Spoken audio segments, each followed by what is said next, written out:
High Sridevi, এত রোদ্দুরে কোথায় ঘুরে বেড়াচ্ছ? গায়ের রং তো কালো হয়ে যাবে। হ্যাঁ, কি হচ্ছেটা কি? একটু আদর করতে দাও না সোনা। হ্যাঁ, একটু আদর করি। ছাড়ুন না, কি হচ্ছে? এই ছাড়। রাস্কেল, কলেজে এই করতে আসো? আপনি আমায় চড় মারলেন, আমায়? তোমার মতো ছেলের গা থেকে মানুষের চামড়াটা ছাড়িয়ে নেওয়া উচিত। আপনি ভুলে যাবেন না এই কলেজ আমার বাবার টাকায় চলে।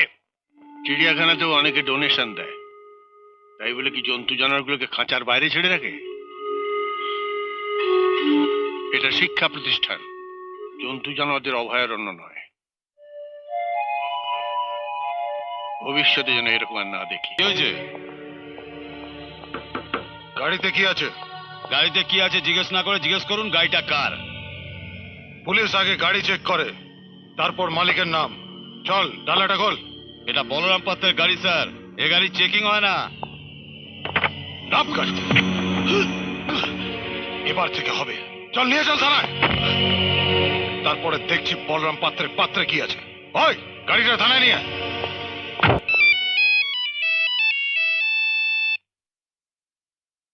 আর আর ড্রাইভারকে বলবে বোবা হয়ে যেতে। হ্যাঁ হ্যাঁ, বোবা বোবা হয়ে যেতে।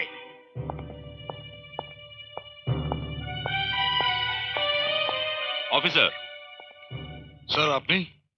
বাইরে যে বেবি ফুডের ট্রাকটা দাঁড় করানো আছে ওটা তুমি সিজ করেছো? Yes sir. ট্রাকটা কাজ জানো? জানি স্যার, বলরাম পাত্রের। তারপরেও তুমি ওটাকে সিজ করেছো? স্যার, ওই ট্রাকটায় কিছু 2 নম্বরই। 2 নম্বরই? অত 2 নম্বরই ব্যাপারে বেশি মাথা ঘামালে তোমার মাস মাইনের 1 নম্বরই মাইনেটাও তোমার কপালে জুটবে না, সেটা জানো কি?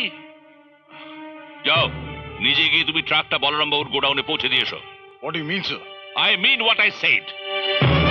আই এম সরি স্যার, আইনের রক্ষক হয়ে আমি বলরাম পাত্রের গাড়ির খালাসি হতে পারবো না। বলে বাঁচবে?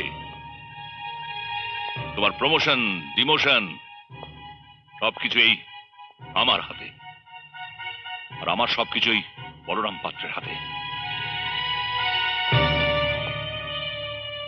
দুয়ে দুয়ে 4 কত রকম ভাবে হয় সেটা জানো কি? শোনো, ট্রাকটা যেমন ভাবে থানায় নিয়ে এসেছো ঠিক তেমনি ভাবে নিজে গিয়ে গোডাউনে পৌঁছে দেবে। Sir, otherwise you will be suspended.